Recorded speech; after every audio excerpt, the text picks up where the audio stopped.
ఒకరిది కన్ను ఒకరిది చూపు, ఇరువురి కలయిక కంటి చూపు. ఒకరిది మాట ఒకరిది భావం, ఇరువురి కదలిక కదిపిన కథ ఇది ప్రేమ. ప్రేమ తిరిగొచ్చే తీయగా ఇది ప్రేమ.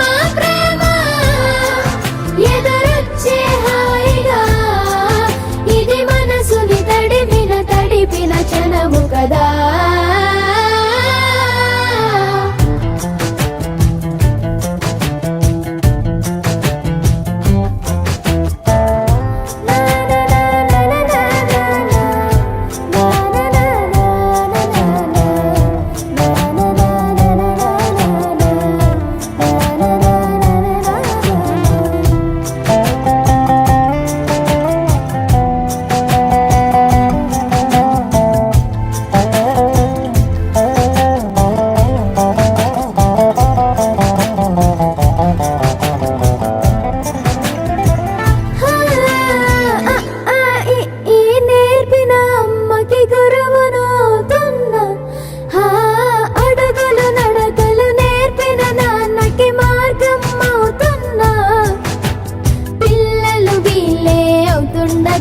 అల్లరి నేనే చూస్తుండగా కన్నులతో నేను చిన్నోడిలా కలగలిసిన ఎగసిన బిగిసిన కథ ఇది.